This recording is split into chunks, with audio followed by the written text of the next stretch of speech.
What I'm holding in my hands might be the largest of the rare sets that LEGO has ever produced. And the Osprey is not rare because it's made of gold or anything like that. It got cancelled pretty much a week before release to everybody's sad face.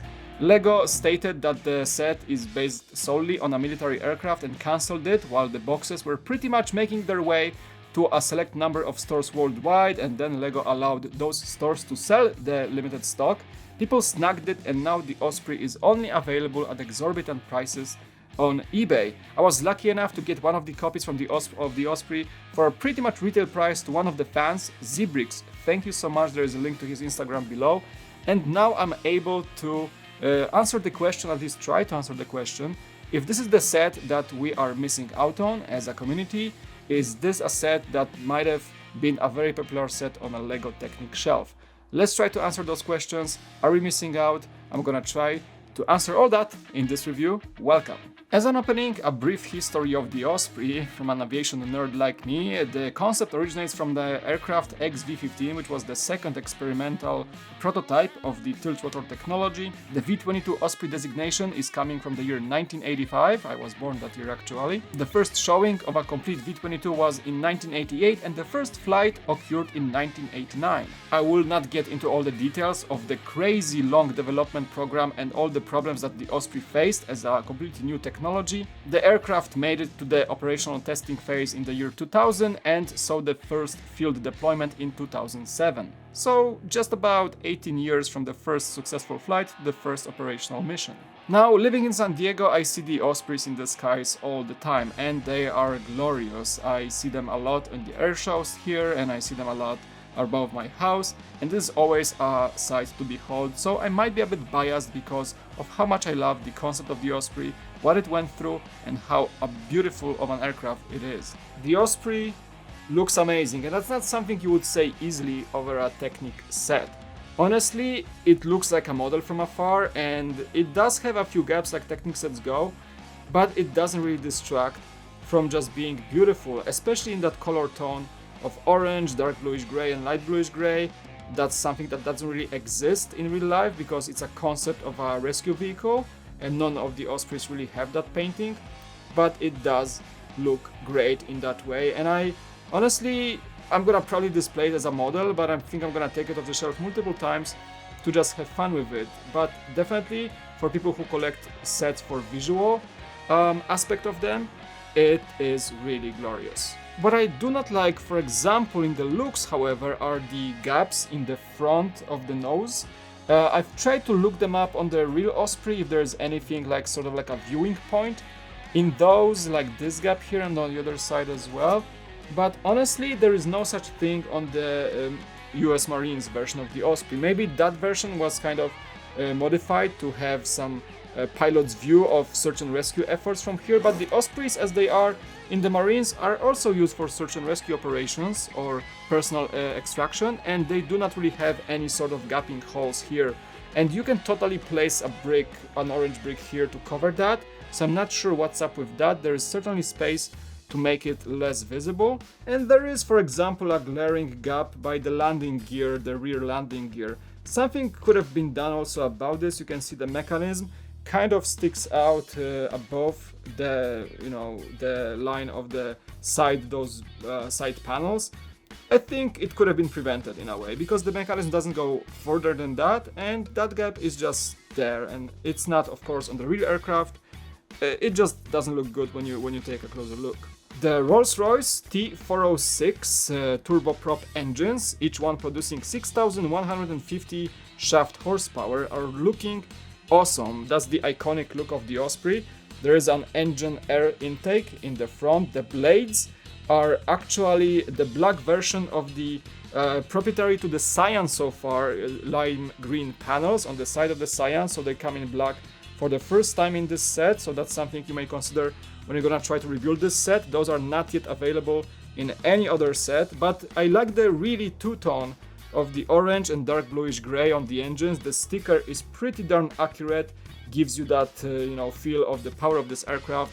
the jet intake as usually seen on military vehicles. And in the back we do have a small brick-built exhaust in black bricks, which is I think one of the only places that bricks are used in the set. Everything else is pretty much Technic, and the merging here is actually looking quite fantastic. Let's talk about the stickers for a second. The set of stickers provided is quite enormous. You can see there are like up to number 30 something. That's a lot of stickers, and you may say, oh my god, that's gonna look terrible. Well, on the contrary, the stickers are working imho great on this set. We have all the military designations of things like rescue points where you can emergency open the cabin, for example, the mentioned jet intake markings, and the rescue markings, which were supposed to save this Osprey from not being connected to military by LEGO, but I guess it didn't work out in the end. And we have some fuselage markings, some gribbling markings, some plate markings, which are subtle enough and blending well together with the grayness of the set that they don't really distract. And some markings are also just for Technic operation, which includes 4 switches, which is gonna get in a second. But everything else is just subtle enough that you don't really mind having a ton of stickers in this. And I actually like the way this set is displayed with all the stickers on. I also wish the manual had something to do with the history of the Osprey, being a licensed set from Boeing, as it states on the box. There is nothing really, like, given the fact that the Osprey has such a fantastic history in the making, such a bunch of bumps that it went through to become the aircraft we know today, the manual doesn't really say anything of that, and maybe there was the decision made also because all that history is kind of connected to military, but there is nothing, and it's sad because this set really is a marvel of engineering and has an amazing history behind it. Okay, now onto the operation. Let me just open this up so you can see there is a battery box underneath. It takes 6 AA batteries. Oh, it just fell off.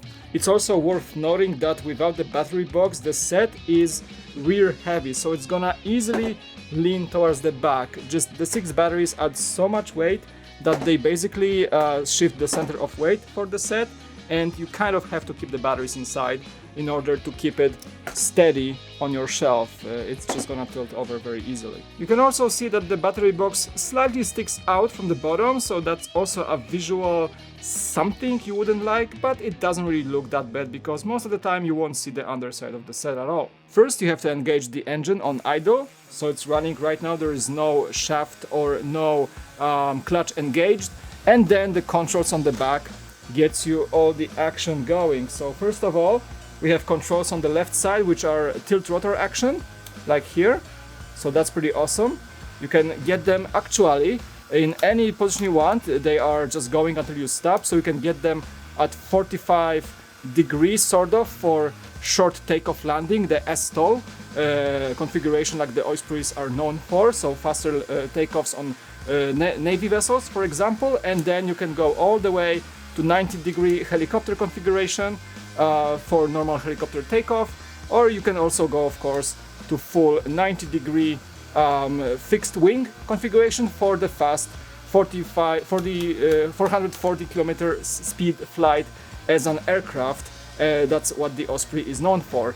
The blades, as in the real Osprey, are larger diameter than the clearance of the ground, of course, so you can't engage the props while the Osprey is parked. You will just damage the whole thing, and that's exactly how the real thing as well is, so pilots have to know that very well.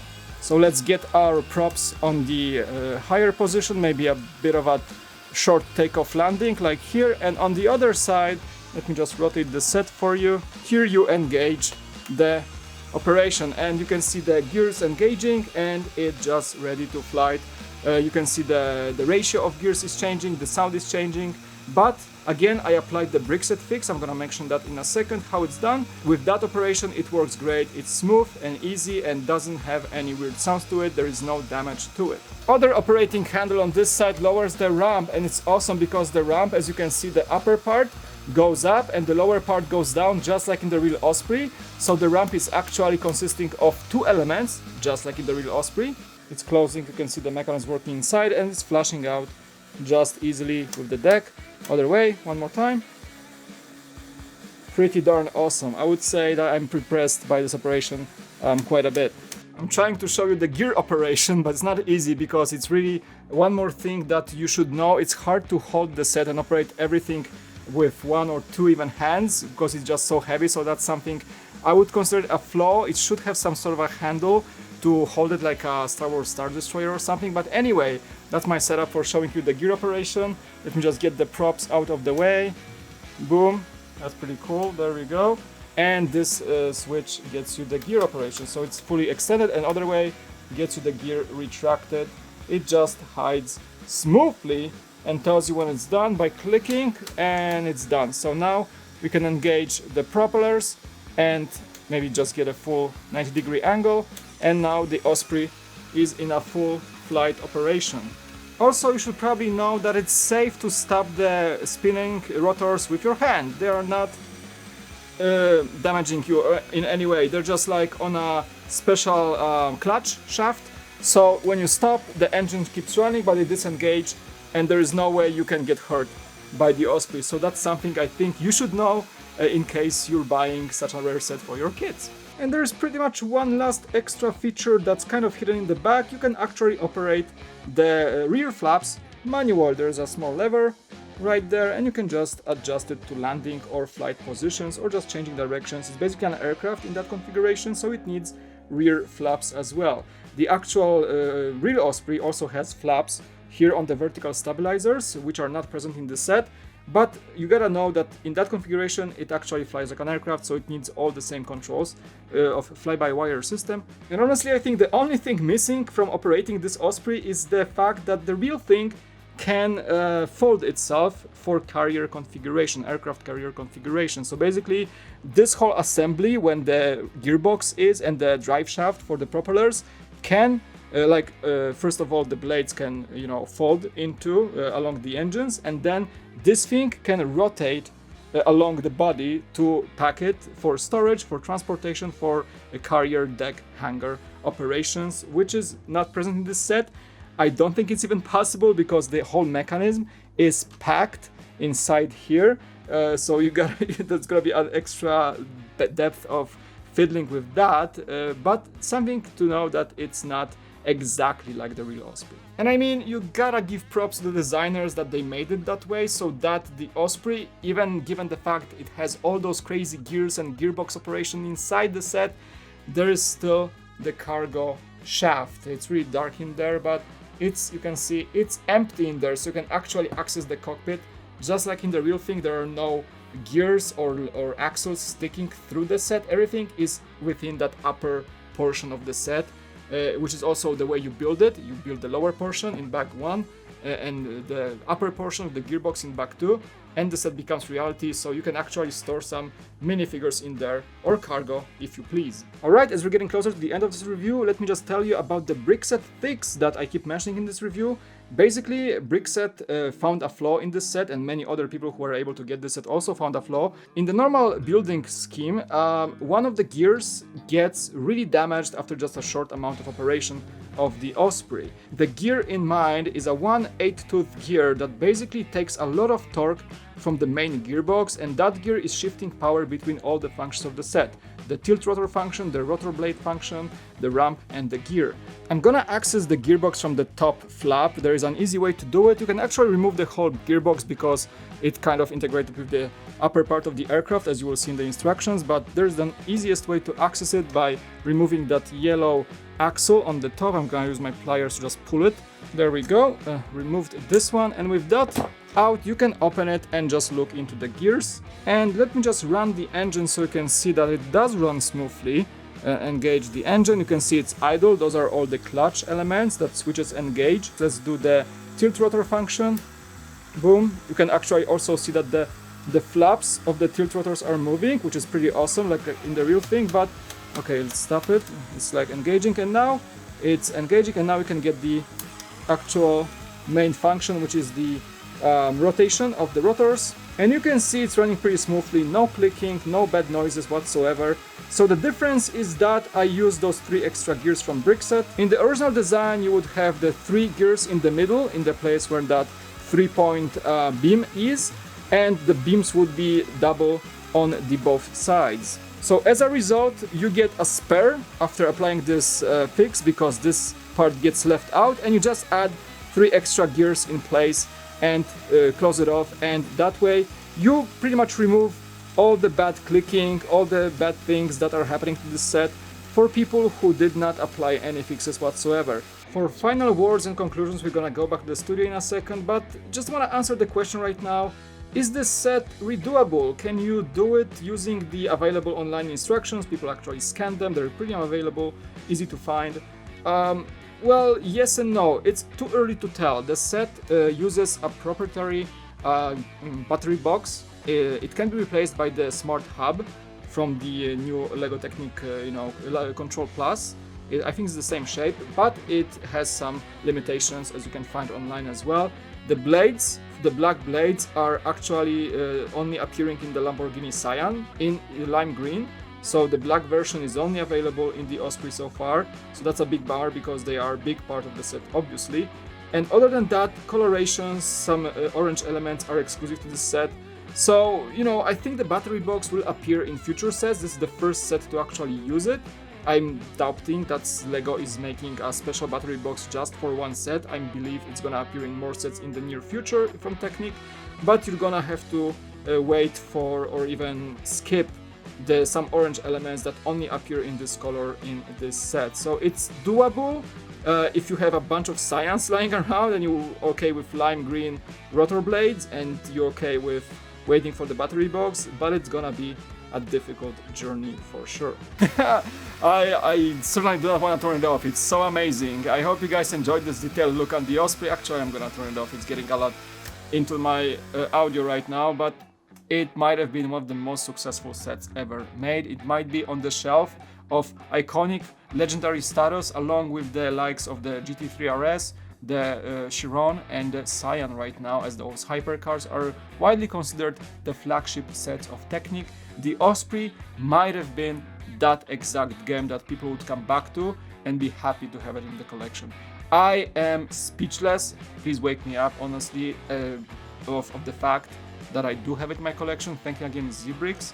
It ultimately becomes one of my favorite sets ever, honestly, and that's not something to say from me about a Technic set. I'm not a Technic builder. I sometimes really despise building Technic, but the Osprey was a fun challenge, and once I have it and seeing these guys in the skies here and just being an awesome fan of aviation, I cannot be more happy that this thing exists. I couldn't be less happy that this thing exists in the way it does without people having actual access to it, unless you pay right now, as of this recording, multiple hundreds of dollars to get one off eBay. Thank you so much for watching. I hope you guys enjoyed this closer look of the Osprey. I hope it will make you a bit closer to the set if you're not able to have it.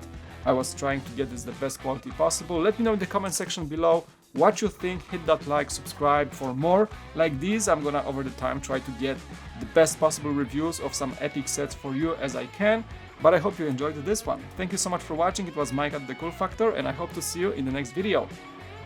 Bye!